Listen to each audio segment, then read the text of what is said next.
Halo sahabat Ceta, bertemu lagi dengan Cetapedia. Kali ini Cetapedia akan menjelaskan materi mengenai sistem pencernaan pada manusia. Tapi sebelum kalian nonton video ini, jangan lupa untuk klik tombol subscribe dan juga nyalakan notifikasinya ya, agar kalian tidak ketinggalan saat ada video baru dari Cetapedia. Terima kasih.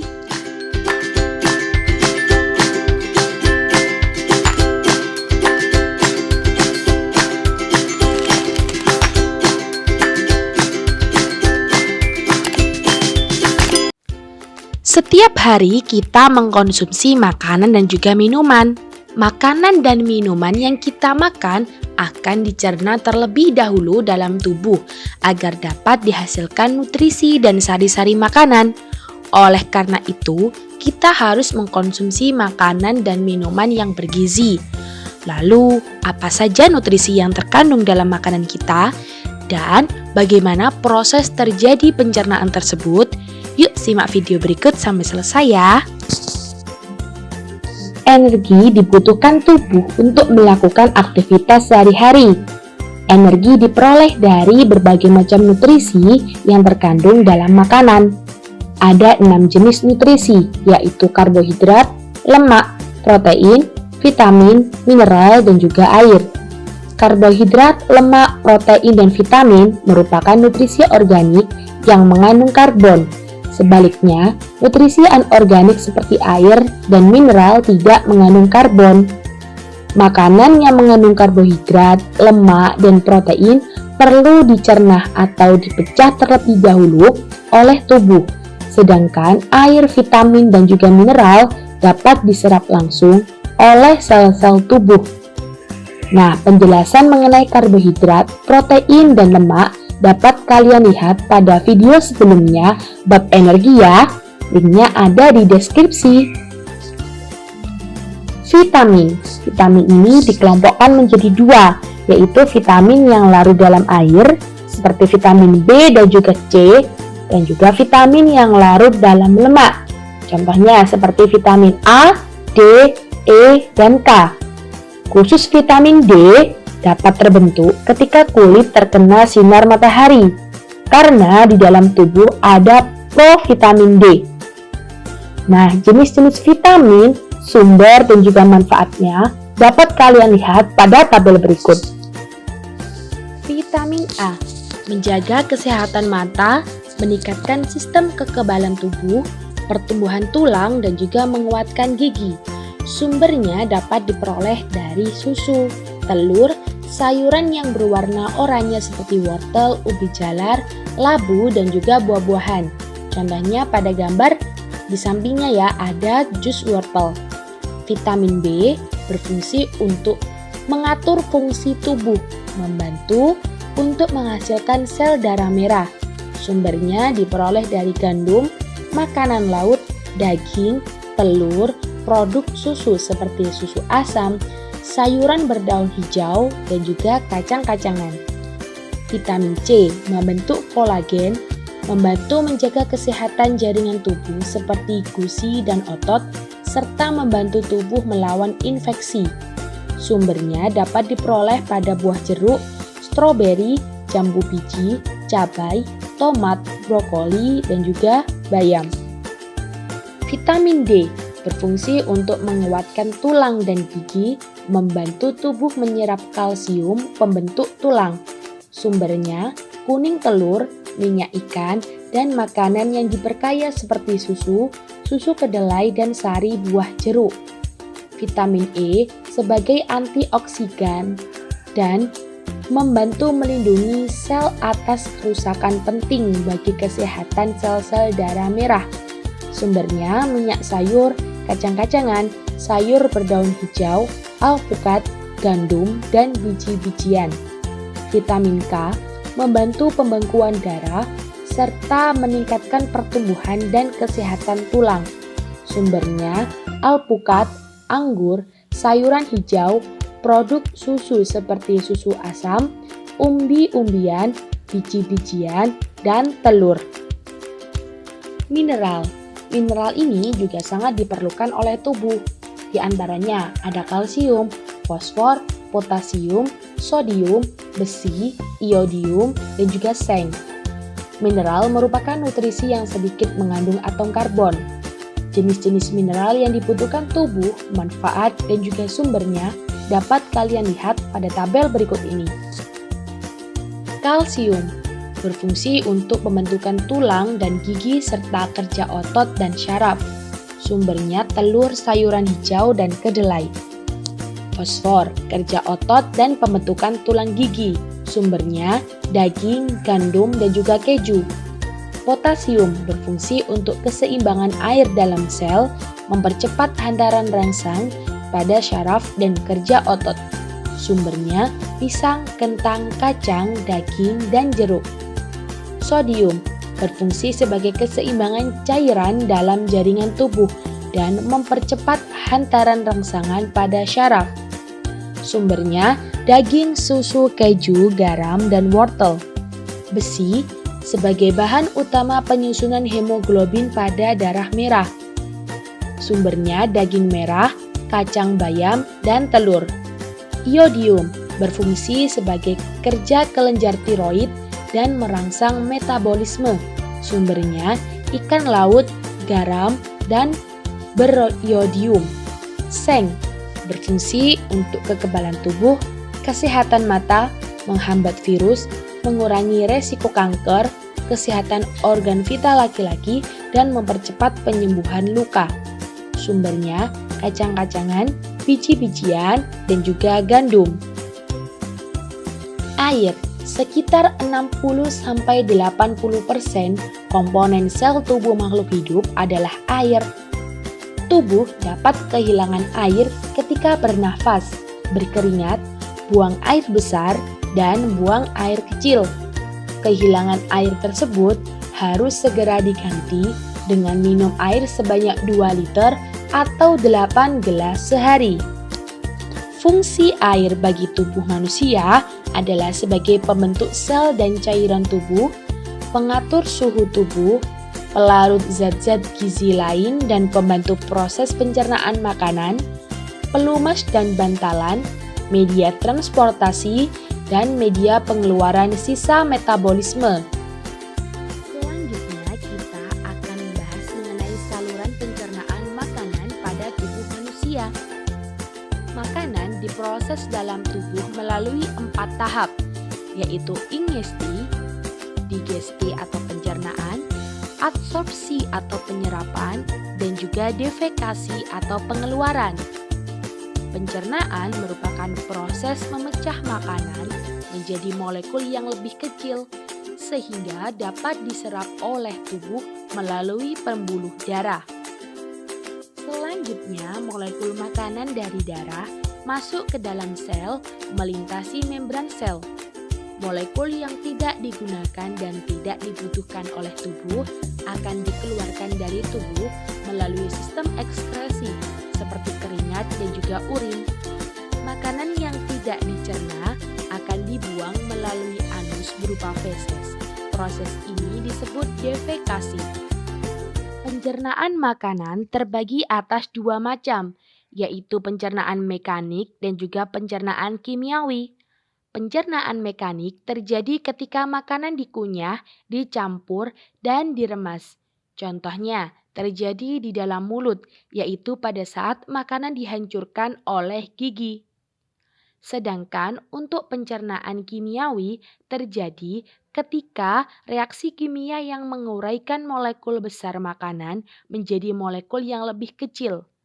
Pencernaan kimiawi pada proses pencernaan biasanya dibantu oleh enzim-enzim pencernaan seperti enzim amilase yang terdapat pada mulut.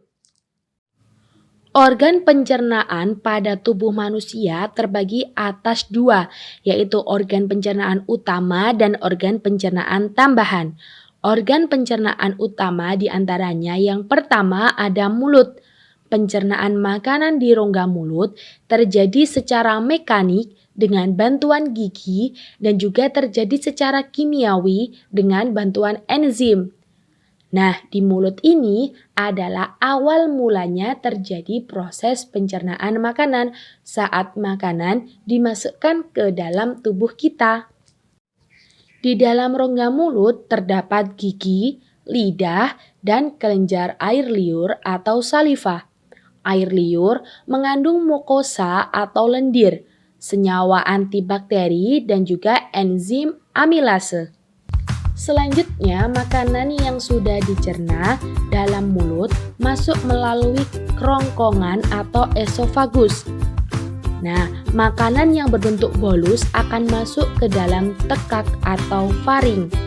Faring adalah saluran yang memanjang dari bagian belakang rongga mulut sampai ke permukaan kerongkongan atau esofagus. Pada pangkal faring terdapat katup pernafasan yang disebut epiglotis. Epiglotis berfungsi untuk menutup ujung saluran pernafasan atau laring agar makanan tidak masuk ke saluran pernafasan. Setelah melalui faring, bolus menuju ke esofagus atau kerongkongan. Otot kerongkongan berkontraksi sehingga menimbulkan gerakan meremas yang mendorong bolus ke dalam lambung. Gerakan otot kerongkongan ini disebut gerakan peristaltik yang bekerja sama dengan lambung. Selanjutnya, dari esofagus atau kerongkongan, makanan masuk ke dalam lambung. Di dalam lambung terjadi pencernaan mekanik dan juga kimia. Secara mekanik, otot lambung berkontraksi mengaduk-aduk bolus. Nah, secara kimiawi, bolus tercampur dengan getah lambung yang mengandung HCl, enzim pepsin, dan juga renin. Setelah melalui proses pencernaan selama 2-4 jam, bolus menjadi bahan berwarna kekuningan yang disebut kimus atau bubur usus. Kimus akan masuk sedikit demi sedikit ke dalam usus halus. Kini makanan sudah sampai di usus halus yang disebut kimus. Usus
terjadi proses penyerapan sari-sari makanan. Organ pencernaan selanjutnya yaitu usus besar. Nah, usus besar atau kolon memiliki panjang kurang lebih 1 meter dan terdiri atas kolon mendatar, kolon menurun, dan kolon descendens dan berakhir pada anus. Di antara usus halus dan usus besar terdapat usus buntu atau sekum. Pada ujung sekum terdapat tonjolan kecil yang disebut umbai cacing atau appendix yang berisi sejumlah sel darah putih yang berperan dalam imunitas. Bahan makanan yang sampai pada usus besar merupakan zat-zat sisa. Zat-zat sisa berada dalam usus besar selama 1-4 hari. Zat sisa tersebut terdiri atas sejumlah besar air dan bahan makanan yang tidak dapat dicerna, misalnya selulosa. Usus besar berfungsi mengatur kadar air pada sisa makanan. Di dalam usus besar terdapat bakteri Escherichia coli yang membantu membusukkan sisa-sisa makanan tersebut. Bakteri Escherichia coli mampu membentuk vitamin K dan B12. Sisa makanan yang tidak terpakai oleh tubuh beserta gas-gas yang berbau disebut tinja atau feses akan dikeluarkan melalui anus. Selanjutnya kita ke organ pencernaan tambahan. Dari proses pencernaan makanan pada organ utama dibantu juga oleh organ pencernaan tambahan berupa kelenjar-kelenjar pencernaan seperti hati, pankreas, dan kantong empedu. Kelenjar ini berperan membantu dalam mencerna makanan. Kelenjar pencernaan berfungsi menghasilkan enzim-enzim yang digunakan dalam membantu pencernaan makanan. Organ pencernaan, enzim yang dihasilkan dan juga fungsinya dapat kalian lihat pada tabel berikut ini. Misalnya pada mulut, penghasilnya yaitu pada kelenjar saliva. Enzim yang dihasilkan yaitu enzim amilase. Dalam bir dan juga air, fungsinya memecah pati atau amilum menjadi maltosa. Pada lambung, penghasilnya adalah dinding lambung. Enzim yang dihasilkan ada enzim HCl atau asam lambung, berfungsi untuk membunuh bakteri, membantu pepsin, dan melarutkan mineral. Ada enzim renin, berfungsi untuk mengubah kaseinogen menjadi kasein. Enzim pepsin, mengubah protein menjadi proteosa, pepton, dan polipeptida.